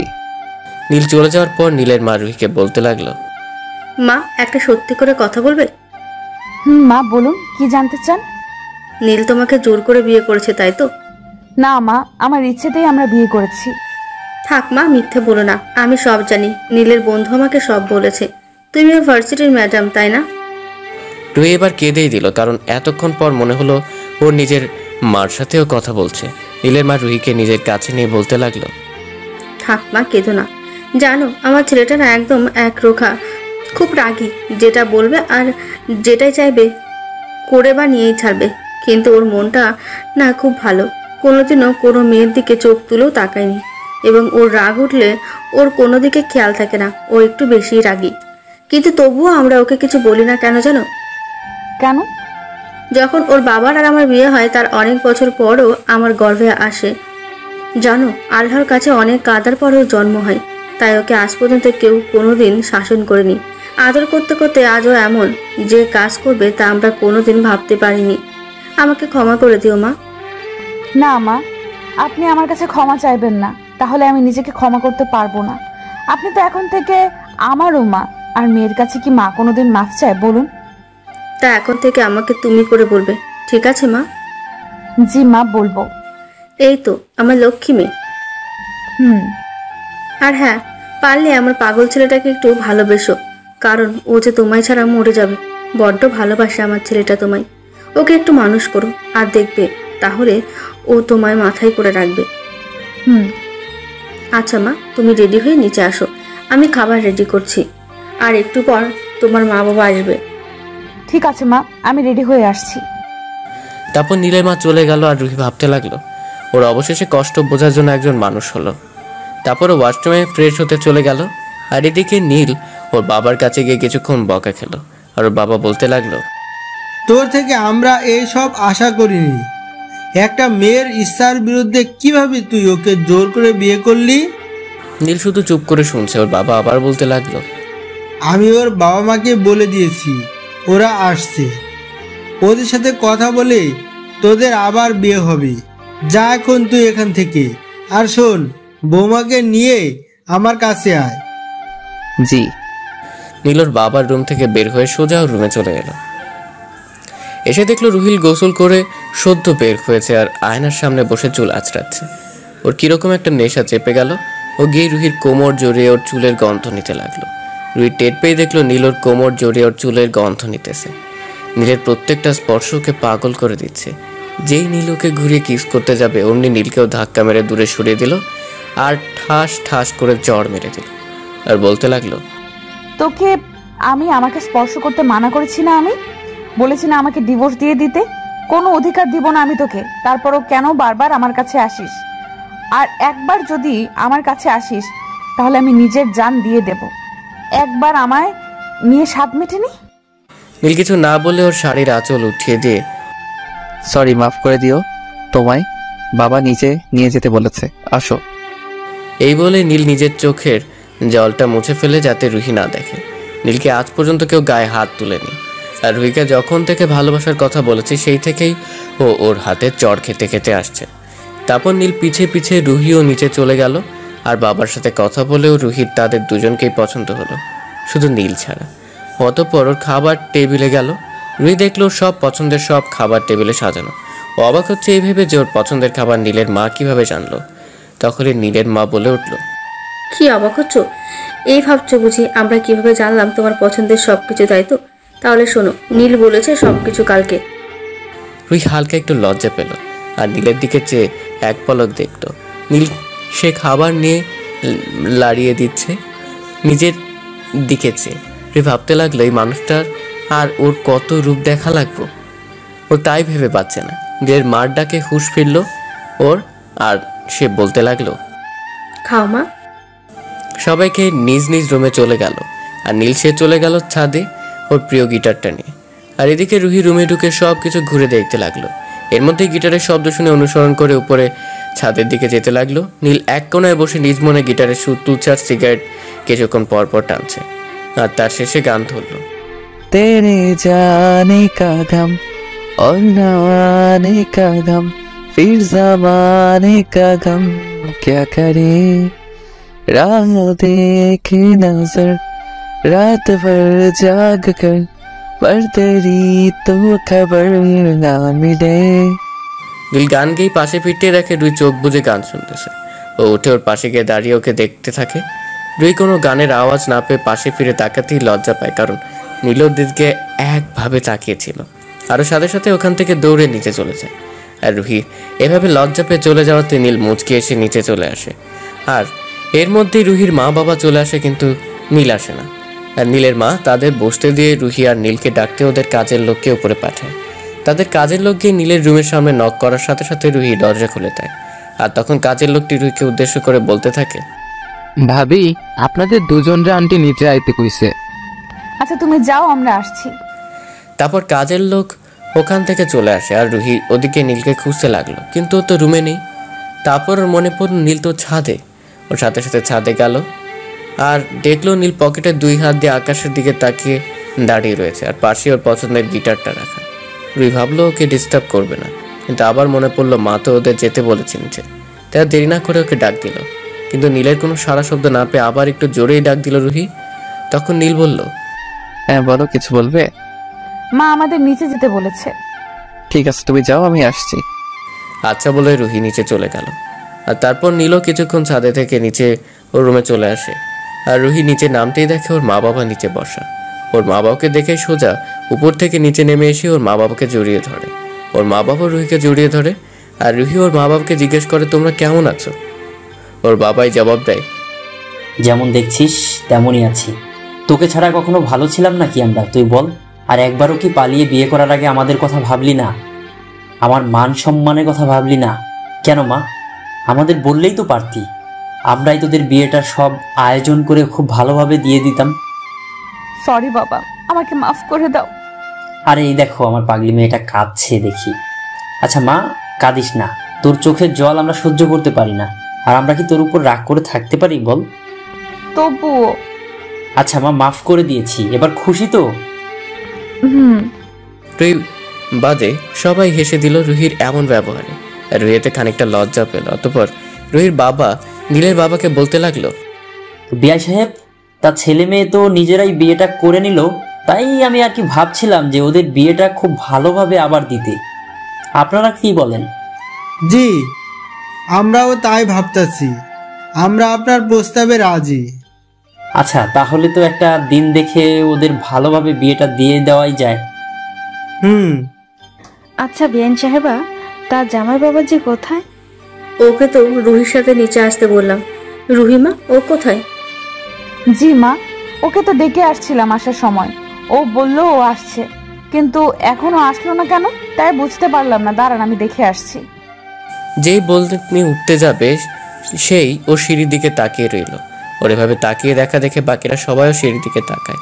আর সবাই তাকিয়ে দেখলো নীল ব্ল্যাক পাঞ্জাবি, ব্ল্যাক প্যান্ট, চুলগুলো সোজা করে দাঁড়ানো, আর ঠোঁটগুলো গোলাপি চাষ দেখার মতো। এক কথায় হিরো। যে মেয়ে দেখবে প্রেমে পড়বেই সে। রুহি যে নীলের দিকে তাকিয়ে একভাবে চেয়ে আছে তা দেখে ওদের মা বাবা মুচকি মুচকি হাসছে। হঠাৎ রুহির খেয়াল হলো সবাই ওকে দেখে মুচকি মুচকি হাসছে। তা দেখেও লজ্জা পেয়ে গেল আর নিজেকে একটু সামলিয়ে বসে পড়লো মাথা নিচু করে। এর মধ্যেই রুহি ওদের কাছে চলে এলো আর এসেই সালাম দিল। আর রুহির মা বাবা একসাথে বলল, মাশাল্লাহ, বেঁচে থাকো বাবা। হ্যাঁ বিআই সাহেব, আমার মেয়ের জন্য এতদিনে একটা সুযোগ্য ছেলে পেলাম। এরকম আরো অনেক কথা হলো তাদের মাঝে এবং কিছুক্ষণ পর তারা চলে গেল। আর ওদের বিয়ে আবার ঠিক হলো 3 মাস পর হবে। ওরা চলে যাওয়ার পরই রাতের বেলা রুহি নীলের বাবা মাকে বলল, বাবা মা, আমার কিছু কথা ছিল। হ্যাঁ মা, বলো। আসলে আমি আমার চাকরিটা করতে চাই, যদি তোমরা মত দিতে। নীলের মা বাবা একসাথে হেসে দিয়ে বলল, আরে এটা তো ভালো কথা, আমরা রাজি আছি মা। আর তোমার যা দরকার তা সোজা বলে দিবে, ঠিক আছে? রুহি খুব খুশি ওর শাশুড়িকে জড়িয়ে ধরে বলে, ধন্যবাদ মা। তারপরে চলে যায়। উপরে দেখে নীল ওর ছবির দিকে তাকিয়ে আছে আর ছবি দেখে নিজে নিজেই বলছে, রুহি জানো, তোমাকে না খুব ভালোবাসি, শুধু বোঝাতে পারি না। যদি তুমি বলো না নিজের জীবনটা দিয়ে দিতে, কিন্তু আমি তা পারবো না। কেন জানো? ভালোবাসি তো তোমায়। আমি যদি নিজের জীবনটাই দিয়ে দিই তাহলে তোমার খেয়াল রাখবে কে? তোমাকে ভালোবাসবে কে? আমার মতো কেউই তোমায় পাগলের মতো ভালোবাসতে পারবে না। আর আমার জীবন কেন দিব না জানো? কারণ আমার জীবনটাই তো হলে তুমি। এগুলো সবই নীলের দরজার সামনে দাঁড়িয়ে দাঁড়িয়ে শুনতেছিল। রুহির এই কথাগুলো শুনে খারাপও লাগলো আবার ভালো, কিন্তু কেন লাগলো তাও জানে না। ওর চোখ দিয়ে এমনিতেই পানি পড়ে গেল। ও চোখে হাত দিয়ে দেখলো ওর চোখে পানি, কিন্তু বুঝতে পারলো না কেন ওর চোখ দিয়ে পানি পড়লো। ও চোখের পানি মুছে দরজায় নক করলো। নীল নক করার আওয়াজ পেয়ে চোখের জল মুছে দরজা খুলে দিল। দেখলো রুহি দরজার সামনে দাঁড়ানো। ওকে ভিতরে ঢুকিয়ে দরজা লাগিয়ে দিল। তারপর রুহিকে বলতে লাগলো, তুমি বিছানায় শুয়ে পড়ো, আমি সোফায় শুয়ে পড়ছি। আর রুহি বলতে লাগলো, না থাক, খাটেই শুয়ে পড়ো। নীল রুহিকে থামিয়ে বলতে লাগলো, না, আমি চাই না তোমার পাশে শুতে, কারণ যদি আমার টাচ লাগে তোমার শরীরে আর তুমি সেই রাগে নিজের ক্ষতি করো, আর এমনিতেই তো তুমি চলে যাবে, তাই মায়া আর না বাড়ানোই ভালো। রুহি কিছু বলতে পারলো না। কি বলবে? যে আসো, নিজের বউয়ের কাছে আসো, তাকে আদর করো। কিন্তু রুহি তো ওকে মেনেই নেয়নি। তাহলে কিভাবে কি সম্ভব? কোনোভাবে এসব সম্ভব না। ও তোকে ধর্ষণ করেছে, ও তোকে ঘৃণা করে। কিন্তু নীল ওর থেকে দূরে গেলে ওর খারাপ লাগার কথা না, ওর তো খুশি হওয়ার কথা। ও কেন খুশি হতে পারছে না? কেন খারাপ লাগছে ওর? এর মধ্যে নীল বলে উঠে, কি হলো, দাঁড়িয়ে আছো কেন? যাও শুয়ে পড়ো। আর নীলও কিন্তু রুহি ঘুমালেও নীল ঘুমায়নি। ও পুরো রাত সজাগ থেকে ওকে দেখতে রয়েছে, কিন্তু কখন নীলও ঘুমিয়ে পড়েছে তার নীল নিজেও জানে না। সকালে সূর্যের আলো নীলের চোখে পড়তে ওর ঘুম ভেঙে গেল, আর ওর রুহির দিকে তাকিয়ে আছে আর ভাবছে দুনিয়ার সব মায়া মেয়েটির মুখে দিয়া দিয়েছে। রুহি সেই মেয়ে যে ওর মনটা চুরি করেছে, যাকে ও একটু না খুব ভালোবাসে, কিন্তু মেয়েটা বুঝলোই না ওর ভালোবাসা। এর মাঝেই রুহির ঘুম ভেঙে গেল, দেখে নীল ওর থেকে দূরে দাঁড়িয়ে আছে, আর ও উঠে বসতে ওকে বলল, শুভ সকাল। শুভ সকাল। ঘুম কেমন হলো? ভালো, তোমার? হ্যাঁ ভালো। আচ্ছা ফ্রেশ হয়ে আসো, আমি বাসের রুম থেকে ফ্রেশ হয়ে আসছি। অতঃপর রোয়েন অন্য রুমে এসে ফ্রেশ হয়ে একসাথেই বের হলো, আর তারপর একসাথে নিচে নামলো।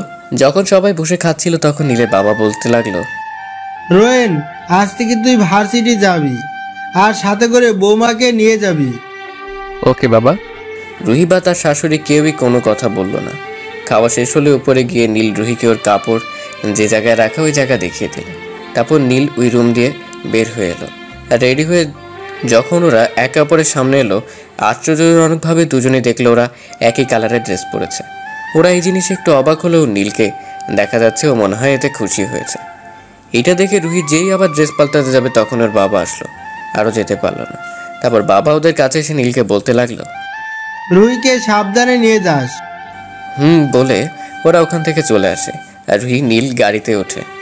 নীল গাড়ি চালায় আর রুহি পাশের সিটে বসা, আর রুহি নীল বলে, আমাদের ব্যাপারটা জানো, ভার্সিটির কেউ জানে না। এটা বলার সাথে সাথে নীল গাড়ি থামিয়ে ফেলে। এতে রুহি খানিকটা ভয় পেয়ে গেল আর বলতে লাগলো, কি হলো, গাড়ি থামালে কেন? ভার্সিটি চলে এসেছি, নামো, গাড়ি পার্ক করে আসি আমি। ওকে। আর নীল গাড়ি পার্ক করে রুহির কাছে আসলো, আর ওরা একসাথে গেটের ভিতরে ঢুকতেই সবাই ওদের দিকে হা করে তাকিয়ে আছে, যেন ওরা কোনো এলিয়েন দেখতেছে। রুহি হালকা ওদের দিকে তাকিয়ে না দেখার ভান করে ওখান থেকে চলে আসে আর সোজা অফিস রুমে চলে যায়। আর নীল সোজা ওর বন্ধুদের কাছে আড্ডায় চলে যায়। ওর বন্ধুদের কাছে যেতে ওর বন্ধুরা বলে ওঠে, কি মামা, কেমন প্রেম চলতেছে? কি চলতেছে মানে? মানে হইলো যে তুই আর ম্যাডাম একসাথে এক গাড়িতে, আর তার উপর আবার এক কালারের ড্রেস। কেমনে কি, ম্যাডাম কি তোর প্রস্তাবে রাজি নাকি? আরে না, এমনি কালার ম্যাচ হইতেই পারে, এটা স্বাভাবিক। আর ম্যাম আমাদের কেমন যেন আত্মীয় হয়, তাই এখন থেকে আমাদের বাসায় কিছুদিন থাকবে আর আমার সাথেই আসবে। আরে মামা, তাহলে তো ভালোই হইলো, তুই একটু ভালো টাইম পাবি ম্যাডামের লাইন মার। দেখি কি করা যায়। এর মাঝেই নীলা নীলের সামনে এসে হাজির, আর নীল ওকে দেখে পাশ কাটিয়ে ওদের বন্ধুদের নিয়ে যাওয়া ধরল। তখনই নীলা বলল, নীল, আমার কথাটা একটু শোনো প্লিজ। নীল দাঁড়ালো আর ওর দিকে ফিরে বলল, বলো। আসলে আমি ওই দিনের জন্য সরি, আমাকে মাফ করে দাও। আমি আসলে বুঝতে পারিনি যে কাউকে কোনোদিন জোর করে ভালোবাসা যায় না। আমাকে কি মাফ করা যায় না? তুমি তোমার ভুল বুঝতে পারছো, এটাই অনেক। সত্যি আমায় ক্ষমা করেছো? তাহলে আমরা কি বন্ধু হতে পারি? ওকে। নীল কিছুক্ষণ ভেবে বলল। তখনই রুহি উপর দিয়ে ক্লাসের দিকে যাচ্ছিল, আর দেখলো নীল আর নীলা হেসে হেসে হাতে হাত মিলে কথা বলছে, যা দেখে রুহির কেন জানি খুব কষ্ট লাগলো। মনে হচ্ছিল ওর প্রিয় জিনিসকেও খুব তাড়াতাড়ি করেই ওর থেকে কেড়ে নিবে। রুহি আর ওদিকে খেয়াল না করে সোজা ক্লাসরুমে চলে আসে। নীল আর নীলা কথা বলতে বলতে ক্লাসের দিকে আসা ধরলো, আর ক্লাসের সামনে এসেই রুহির অনুমতি নিয়ে ওরা সবাই ভিতরে ঢুকলো। সামনে নীল কোনো সিট না পেয়ে পিছিয়ে গিয়ে বসলো, আর ওর পাশে নীলাও বসলো, যা দেখে রুহির মেজাজ খুব গরম হয়ে গেল। রুহির রকটা কোনো রকম কন্ট্রোল করে ক্লাসে পড়ানোর দিকে মনোযোগ দিল, কিন্তু কিছুক্ষণ পর পরেও নীলের দিকে খেয়াল করছে। ও দেখলো আজ নীল ওর দিকে একবারও তাকালো না, যাতে করে ও আর নিজেকে কন্ট্রোল না করতে পেরে নীলা নীলার কাছে চলে যায় আর ওদের সামনে গিয়ে দাঁড়ায়। কিন্তু ওরা তো ওদের কাজ নিয়ে ব্যস্ত। রুহি যে ওদের সামনে এসে দাঁড়িয়ে আছে তার দিকে ওদের কোনো খেয়াল নেই। রুহি আর সহ্য করতে না পেরে একটু জোরেই চিৎকার দিয়ে উঠল, স্টপ! সবাই কিছুটা ভয় পেয়ে রুহির দিকে তাকায়, আর নীলা তো বেচারি ভয় পেয়ে নীলকে জড়িয়ে ধরে। আর নীল একটু ভয় পেলে ও নিজেকে সামলে নিয়ে একবার রুহির দিকে আর একবার নীলার দিকে তাকায়। ও রুহির দিকে তাকিয়ে দেখে ওর চোখ দুটো রাগে লাল হয়ে গেছে আর গাল দুটো লাল হয়ে গেছে।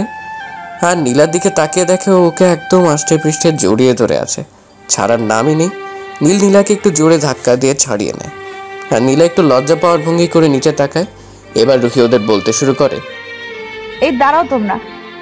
সাথে সাথে ওরা দুজনই দাঁড়িয়ে গেল আর রুহি বলতে লাগলো, এই মেয়ে লজ্জা শরম নাই? ক্লাসের মাঝে এসব কি? হ্যাঁ, ক্লাস করতে আসো না প্রেম করতে? কোনটা? এত ছেলেদের জড়িয়ে ধরার অভ্যাস কেন? ছেলেদের থেকে দূরত্ব বজায় রেখে থাকতে পারো না? আর নীল, তুমি কি ক্লাস করতে আসো না? ক্লাসে এসব করতে? হ্যাঁ? নীলা আর নীল বলে উঠলো, সরি ম্যাম, আর হবে না। রাখো তোমাদের সরি, এখনই বাইরে গিয়ে কান ধরে দাঁড়িয়ে থাকবে দুজনই। ওদের আর কোনো কিছু বলার সুযোগ না দিয়ে নীলকে একদম এক মাথায় আর নীলা এক মাথায় দাঁড়া করিয়ে দিল। আর কত কি দেখবো। তারপর রুহি ক্লাসে চলে আসে আর ক্লাস করতে ভালো না লাগায় ওদের পড়া দিয়ে সোজা ক্লাস থেকে বের হয়ে যায়। আর অফিস কক্ষে এসে ভাবতে থাকে, আমি তো ভালোবাসি না, তাহলে আমি কেন ওর পাশে অন্য মেয়ে সহ্য করতে পারি না? না, আমার ওর থেকে দূরে দূরে থাকতে হবে। রুহি মনে মনে এই কথাগুলো চিন্তা করলো। আর এদিকে নীল দাঁড়িয়ে দাঁড়িয়ে ভাবতে লাগলো, ইয়েস, রুহি আমায় আস্তে আস্তে করে ভালোবাসতে শুরু করছে। এখন শুধু আমার প্ল্যান মতো কাজ করতে পারলেই হলো। আর এর মাঝখানে সব ক্লাস শেষ হওয়ার সাথে সাথে রুহি একাই বাসায় চলে যায়। আর নীল বের হয়ে রুহিকে কল দেয়, কিন্তু ও না ধরেই SMS দিয়ে বলে দেয় ও বাসায় চলে গেছে, ও যেন চলে আসে। আর কল কাটতেই নীলা ওর সামনেই আসে আর আবারও সরি বলে ক্লাসের কাহিনীর জন্য। নীল বলে কোনো ব্যাপার না। নীলা নীলের কাছে ওর নাম্বার চায় আর নীল ওর নাম্বার দিয়ে দেয়। তারা একে অপরকে বাই দিয়ে ওখান থেকে চলে আসে। আর নীল বাসায় এসে ফ্রেশ হয়ে খেয়ে উপরে রুমে চলে যায়। এর মাঝে রুহির সাথেও একটাও কথা বলেনি। ও ক্লান্ত থাকায় বিছানায় শোয়ার পরেই ঘুমিয়ে যায়। অনেকক্ষণ পর যখন রুহি উপরে আসে তখনও দেখতে পায় নীলের কল বাজছে, কিন্তু পিক করলো না। তারপরে বারবার কল বাজার জন্য যেই ওর মোবাইল স্ক্রিনের দিকে তাকালো, নীলার নাম্বার আর ওর নাম্বারের ওপর ওর নাম দেখে রুহির মেজাজ 440-এ উঠে গেল। আর ওইখানে না থেকে ওখান থেকে চলে গেল সোজা ছাদে। আর সে ভাবতে লাগলো, আমি কেন ওর কথা ভাবছি? কেন ও কারোর সাথে কথা বললে আমি কেন সহ্য করতে পারতেছি না? আমার সাথে কেন এমনটা হচ্ছে? কেন? না, আমি আর ওর দিকে কোনো খেয়াল দিব না। ওকে আমি শুধু ঘৃণা করি, শুধু ঘৃণা।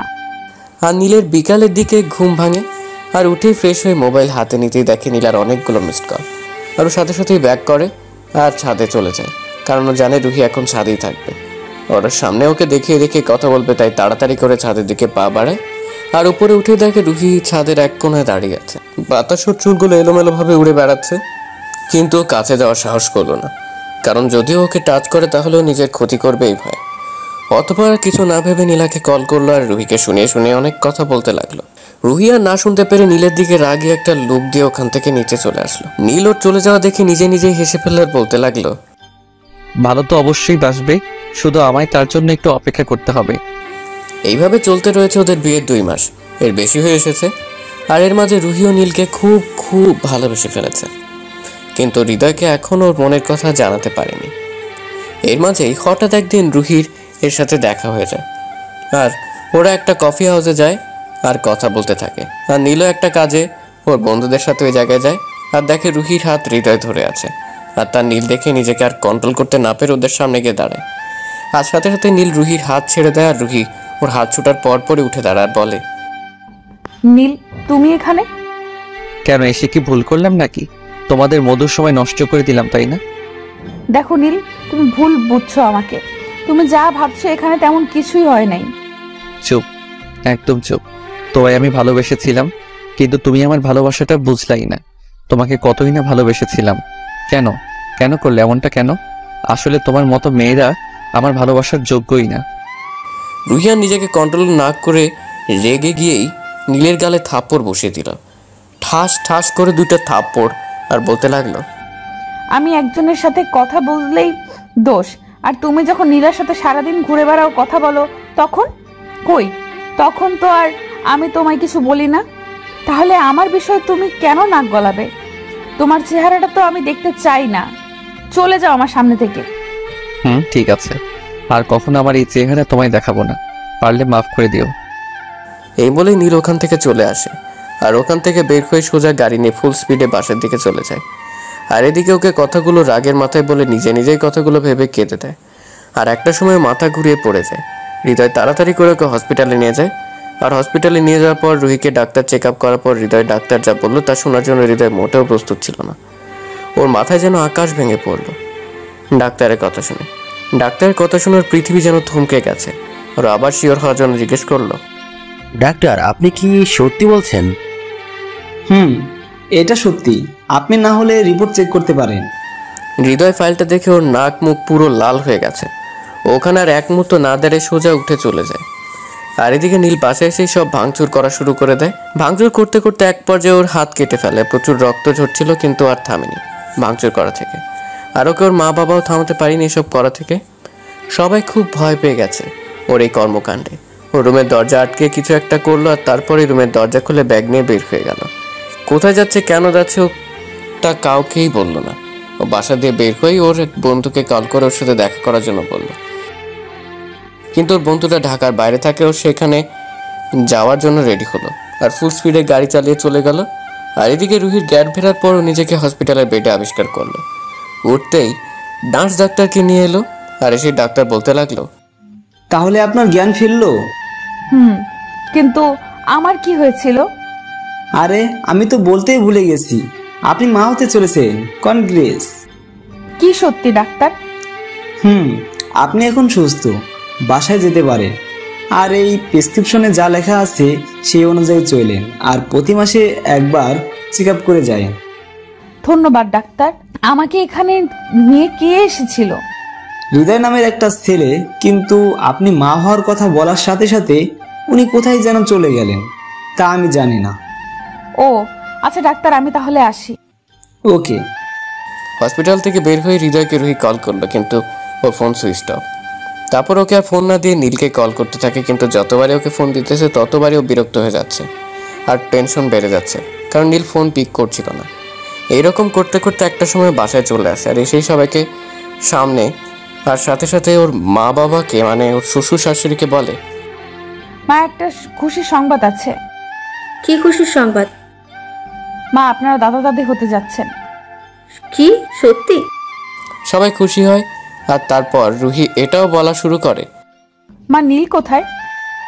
সবাই চুপ করে আছে দেখে আবার বলতে লাগলো, কি হলো মা, নীল কোথায়? তারপর নীলের মা ওকে সব বললো আর কেঁদে দিল। আর তার সাথে রুহিরও মনে পড়লো কেন নীল এমন করলো, শুধুমাত্র ওর জন্য এমনটা হলো। রুহি কেঁদে ফেললো আর সোজা উপরে দৌড়ে চলে গেল।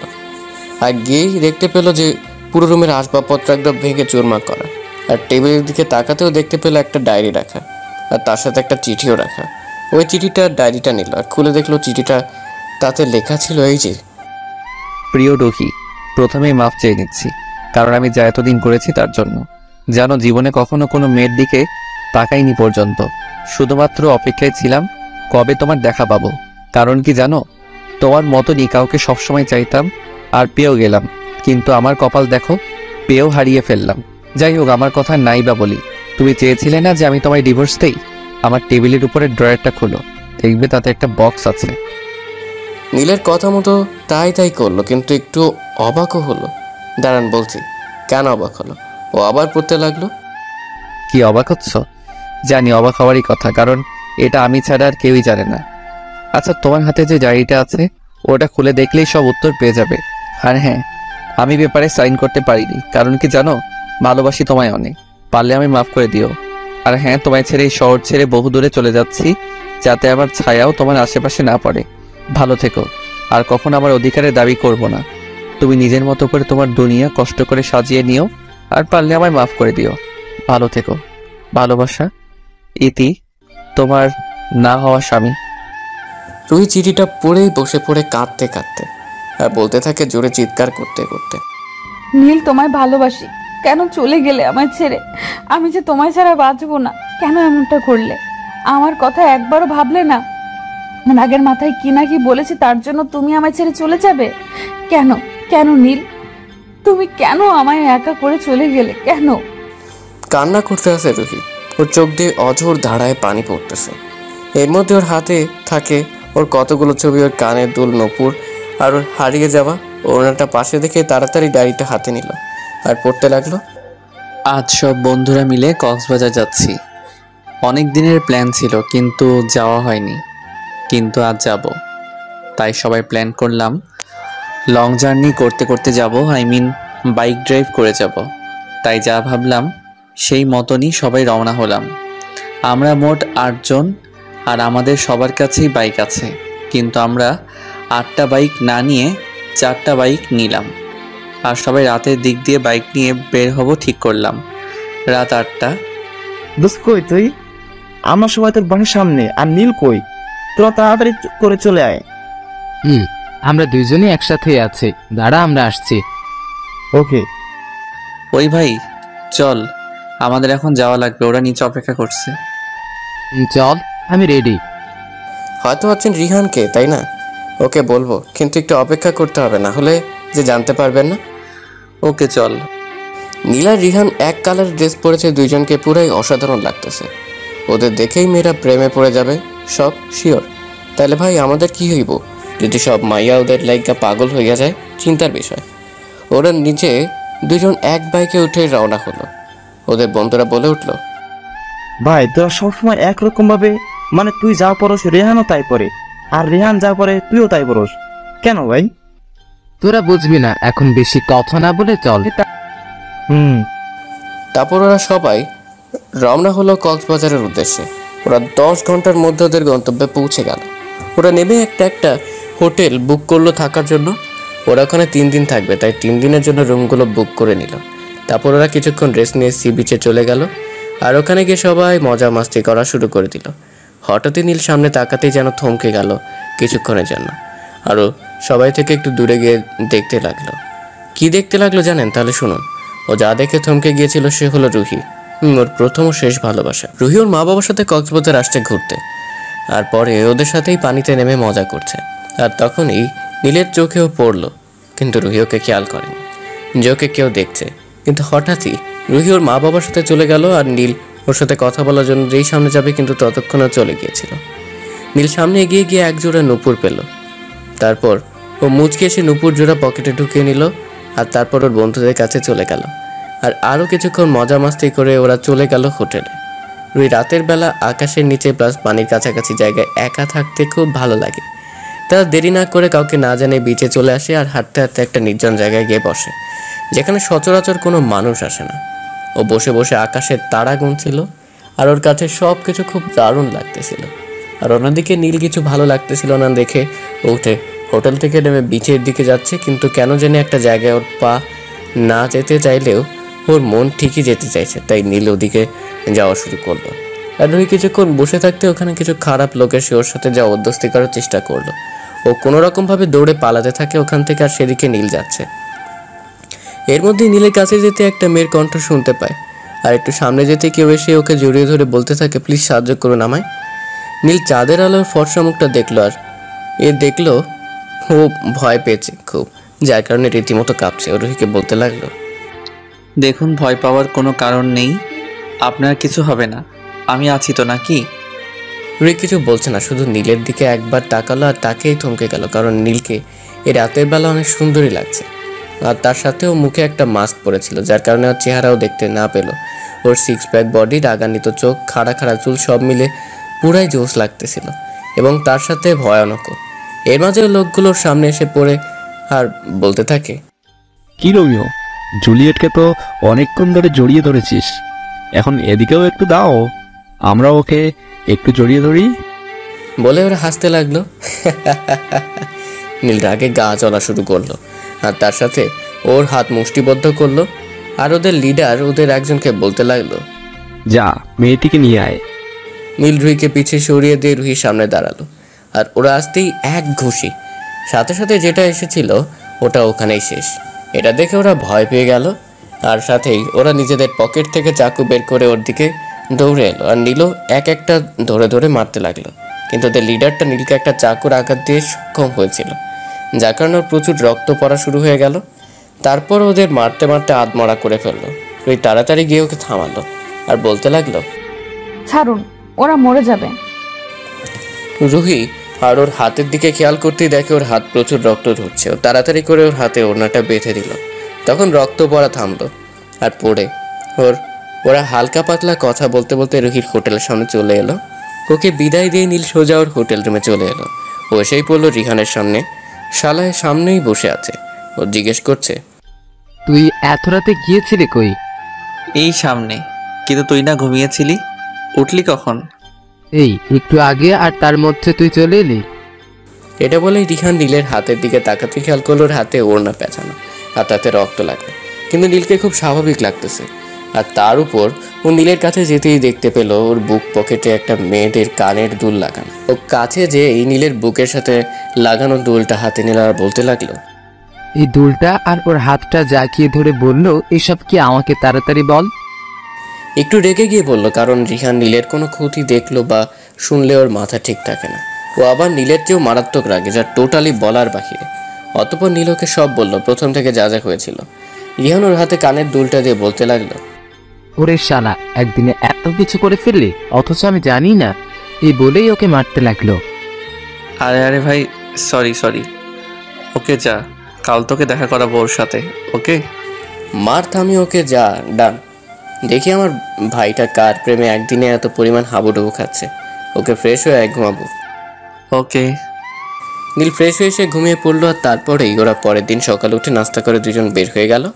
আর ওদের সবাইকে বলে গেল যে ওদের সাথে ওরা দুজন রাতে দেখা করবে। তারপর ওরা বেরিয়ে গিয়ে রুহির হোটেলের সামনে গিয়ে থামলো। ওরা গিয়ে রুহির নাম ধরে ম্যানেজারের কাছে জিজ্ঞেস করতে, সে বললো ওরা চলে গেছে।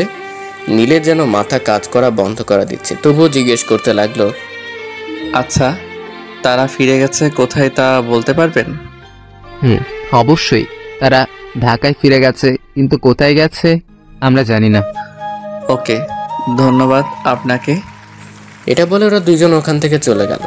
আর বের হয়ে নীল রিহানকে বলে, ভাই আমি কালকেই ঢাকা যেতে চাই, তুই ওদের সাথে থাক, আমার যে ওকে লাগবেই। ওকে, তুই আজই যা, আমরা পরের দিন আসছি। ওকে।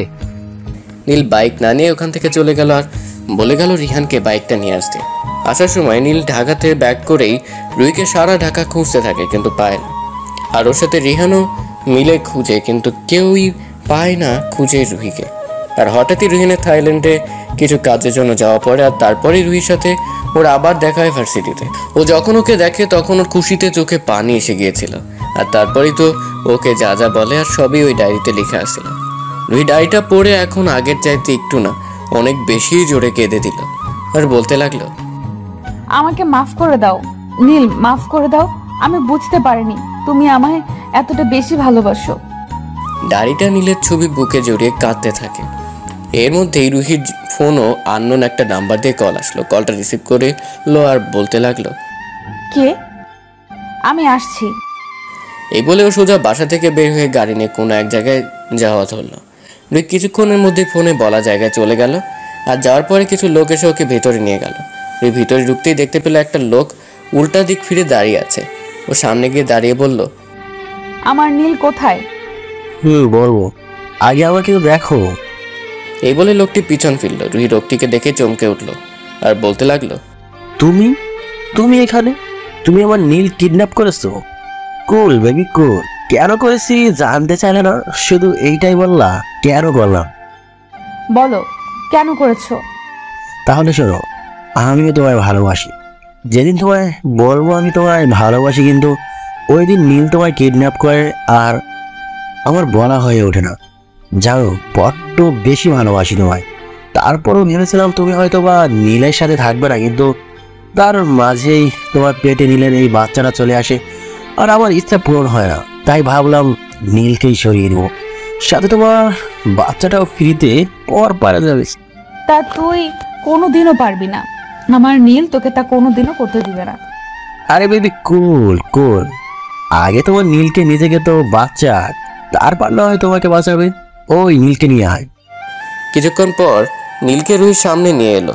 রুহি দেখতে পেল নীল পুরোপুরি রক্তাক্ত অবস্থায় আছে আর সাথে অজ্ঞান অবস্থায় চেয়ারে বাঁধা।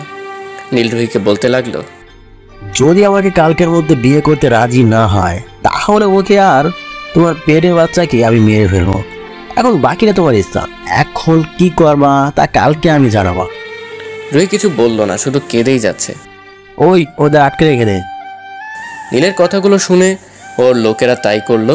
রুহি ভাবতে লাগলো কি করবে, ও কিছুই বুঝতে পারতেছে না। অবশেষে সিদ্ধান্ত নিল যাই হোক তবুও ওর নীলকে আর বেবিকে বাঁচাবে। তাতে যদি ওর হৃদয়কে বিয়ে করা লাগে ও তাও করবে। পরের দিন হৃদয় রুহির কাছে আসলো আর এসেই বলতে লাগলো, তা ম্যাডাম কি সিদ্ধান্ত নিলেন বলুন, আমি একটু শুনি। আমি রাজি। সত্যি? ওকে, তাহলে আমি বিয়ের সব কিছু ঠিকঠাক করছি। নীল এই বলে যাওয়া ধরলে রুহি ডাক দেয় ওকে। ও ফিরে তাকায়। আমার কিছু শর্ত আছে। বলো। তুমি নীলকে কিছু করতে পারবে না, আর তার সাথে আমি এই বাচ্চাটাকে পৃথিবীর আলো দেখাতে চাই, প্লিজ। ওকে। আর রুহি বলতে থাকে। নীল গিয়ে সবকিছু রেডি করছে, আর এদিকে রুহি কেঁদেই যাচ্ছে। কি আর করবে ও? ওর হাতে তো আর কিছু করার নেই, সব শেষ হয়ে যাবে। আর কিছুক্ষণ পর রুহিকে একদম বউয়ের সাজে সাজিয়ে নিয়ে যাওয়া হলো হৃদয়ের পাশে। হৃদয় তো অনেক খুশি, কারণ ওরা স্বপ্ন পূরণ হতে যাচ্ছে। আর ওদের সামনে নীলকে এনে রাখা হলো। হৃদয়ের লোকগুলোকে বলল নীলের জ্ঞান ফিরাতে, আর ওর মাথায় বন্দুক ধরতে। ওর কথা মতো তারাও সেই কাজ করলো। নীলের হুঁশ ফিরে পেয়েই ওদের এভাবে সামনে দেখে বুঝতে পারলো কি হতে যাচ্ছে এখানে। আর কিছু বলতে চেয়েও বলতে পারছে না, কারণ ও সেই শক্তিটুকু নেই। কিভাবে বলবে? ও যে খুব ক্লান্ত। তখন হৃদয়কে বলল, দেখ নীল, দেখ, তুই আমার রুহিকে আমার কাছ থেকে কেড়ে নিয়েছিলি না, তাই আজ আমি তোর থেকে রুহিকে কেড়ে নিব। আর তুই একটু না অনেক বেশি কষ্টটা উপভোগ কর। নীল কিছু বলতে যেও পারল না। ও শরীর দুর্বল থাকায় আবার অজ্ঞান হয়ে পড়ল। আর এদিকে কাজে ওদের বিয়ে পর্ব শুরু করালো। এর মাঝে হঠাৎ হৃদয় দেখতে পেল ওদের সামনে কতগুলো বডিগার্ড এসেই ওর লোকগুলোকে মারতে লাগলো। আর ওর লোকগুলো মার খেয়ে ওই জায়গায় আধমরা হয়ে পড়ে রইল। আর রুহি আর হৃদয় সাথে সাথেই দাঁড়িয়ে পড়লো। হৃদয় চেয়ে দেখলো ওদের মাঝে একটা খুব স্টাইলিশ ছেলে, আর 6 প্যাক বডি বিল্ডারও তার সাথে। চোখগুলো লাল হয়ে আছে, মনে হয় এখনই সব কিছু শেষ করে দিবে। হৃদয় একটু ভয় পেয়ে গেল ওকে দেখে। হৃদয়কে বলল, ওই তুই কে, আর এখানে কি চাস? ও কোনো কথা বললো না। হৃদয়ের সামনে সেই বন্দুকটা বের করেই ওর মাথার উপর ধরলো। নীলর মাথায় বন্দুকটা ধরা দেখে খুব ভয় পেয়ে গেল। ওর ভয় পাওয়া দেখে ওই লোকটি বলতে লাগলো, ভয় পেয়ে গেলে নাকি? ভয় পাস না, তোকে এত সহজে আমি মারবো না, তোকে তিলে তিলে মারবো। হ্যাঁ, আমাকে তুই মারবি? পারলে বন্দুকটা ফেলে আমাকে মারতে আয়, দেখি তোর সাহস কিরকম। ওকে চল, দেখবি আমার সাহস কিরকম। ওই লোকটি একবার নীলের দিকে আর একবার রুহির দিকে তাকালো, তারপর হৃদয়ের দিকে তাকিয়ে একটা নাক বরাবর ঘুষি মারলো। সাথে সাথে নীল ছিটকে পড়লো দেয়ালের সাথে গিয়ে, আর হাত খোলা পেয়ে রুহি নীলের কাছে ছুটে গেল, আর ওর বাঁধন খুলতে লাগলো। আর এদিকে হৃদয় মার খেয়ে আবার ওই লোকটির কাছে তেড়ে এলে ওই লোকটি আবার ওকে মারতে থাকে। আর মারতে মারতেও দেখে যে হৃদয় প্রায় মরেই যাবে, কিন্তু মরতেই বলে, আরে থাম থাম, আমাকে মার পড়ে, কিন্তু ওইটা তো বল কে তুই? শুনবি আমি কে? রিহান আহমেদ, নীল আহমেদের ভাই প্লাস বন্ধু। তুই জানোস নীল আমার কি লাগে? জীবন লাগে, জীবন। আর তুই আমার জীবনটারই কষ্ট দিছস। এর শাস্তি যে কি ভয়াবহ হয় তা তুই এখনই জানতে পারবি। রিহান হৃদয়ের কাছে গিয়ে ওর মাথা বরাবর একটা আঘাত করে, আর একটা চাকু দিয়ে ওর 2 হাতের রগ কেটে দেয়। আর তারপর ওকে বেঁধে ফেলে চেয়ারের সাথে, আর বলতে থাকে, এখন তুই বুঝবি মৃত্যুর যন্ত্রণা কেমন। আর তারপরে রুহির কাছে যায় আর বলে, ভাবি কুল ডাউন, ওর কিছুই হবে না, আমি ওর কিছু হতেই দিব না। তাড়াতাড়ি চলুন, ওকে হাসপাতালে নিয়ে যেতে হবে। নীলকে রিহান খুব তাড়াতাড়ি করে একটা বড় হাসপাতালে নিয়ে এলো, আরও চিকিৎসা করানো শুরু করালো। আর এদিকে রুহির কান্না দেখেও তাড়াতাড়ি করে নীলের বাসায় আর রুহির বাসায় খবর জানিয়ে দিল, সাথে আরও একজনকে জানিয়ে দিল, আর সে হলো নীলা। অবশ্য এখন জানতে চাইবেন কেন নীলাকে রিহান খবর দিল, আর ওই বা ওকে কেমনে চিনে। পড়তে থাকুন, বুঝতে পারবেন এমনিতেই।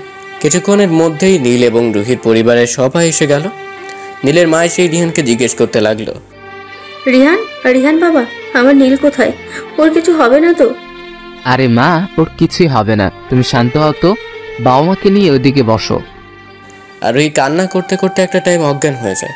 ওখানে কেবিন দিয়ে ঘুমের ইনজেকশন পুশ করা হয়, আর নীলের জন্য সবাই আল্লাহর কাছে দোয়া করছে যাতে ও খুব তাড়াতাড়ি সুস্থ হয়ে যায়। কিছুক্ষণ পরই ডাক্তার ওটি থেকে বের হলো, আর সাথে সাথেই রিহান ডাক্তারের কাছে চলে এলো। ডাক্তার, নীলের কি অবস্থা? ওর অবস্থা খুব খারাপ। শরীর থেকে অনেক রক্ত ঝরার কারণে 24 ঘন্টার আগে আমরা কিছু বলতে পারছি না। আর ওনাকে কয়েক ব্যাগ রক্ত দেওয়া হয়েছে। যদি আরেকটু দেরি করে ওনাকে হাসপাতালে নিয়ে আনতেন তাহলে আমরা ওনাকে বাঁচাতে পারতাম না। আমরা আমাদের কাজ করছি, এখন বাকিটা আল্লাহর হাতে। আল্লাহকে ডাকুন যাতে উনি সুস্থ হয়ে ওঠে। এই বলে ডাক্তার চলে গেল। রিহান ওই জায়গায় বসে পড়লো আর আল্লাহকে ডাকতে লাগলো। দীর্ঘ 24 ঘন্টা সবাই অপেক্ষা করার পর অবশেষে নীল কিছুটা সুস্থ হলো, কিন্তু ওর এখনও জ্ঞান ফিরেনি। রিহান যেন অনেকখানি টেনশন মুক্ত হলো, আর এদিকে রুহির জ্ঞান ফিরেই ও নীলের কাছে যাবার জন্য পাগলামি শুরু করে দিল। নার্সরা ওকে কোনোভাবেই ধরে রাখতে পারছে না। ওর মধ্যেই রিহান নীলাকে নিয়ে রুহির কেবিনে গিয়ে ঢুকলো। আর নীলাকে দেখেই রুহির রাগ উঠে গেল আর বলতে লাগলো, তুই তুই এখানে কেন? কি চাস তুই? তুই যদি আর একবার আমার নীলের দিকে চোখ রাখিস তাহলে আমি তোকে মেরে ফেলবো। নীল শুধু আমার আর কারো নয়। যা তুই এখান থেকে, যা বলছি, যা। রিহান কাছে এসে, আরে ভাবি একটু থামুন, আমাদের তো একটু বলতে দিন। বলো। রিহান গিয়ে রুহির পাশে বসলো আর নীলা রিহানের পাশে এসে দাঁড়িয়ে রইল। রিহান বলতে লাগলো, দেখুন ভাবি, আপনি ভুল বুঝছেন। আমি আপনাকে সব বুঝিয়ে বলছি, ওকে? এর মধ্যে আপনি একটি কথাও বলবেন না। ওকে।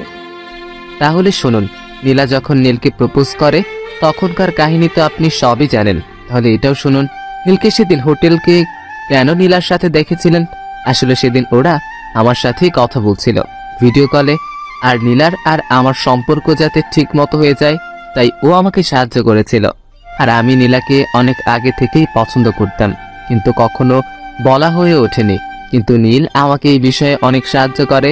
আর ওর মনে শুধু আপনি ছিলেন, আছেন, আর আগামীতেও থাকবেন। কেউ আপনার জায়গায় ওর থেকে নিতে পারবে না, বুঝছেন? রুহি রিহানের কথাগুলো শুনে কেঁদে দিয়ে বলতে লাগলো, নীলা, তুমি আমাকে মাফ করে দাও। আমি না বুঝে তোমাকে অনেক কষ্ট দিয়েছি। না ম্যাডাম, আমি তাতে কিছু মনে করিনি।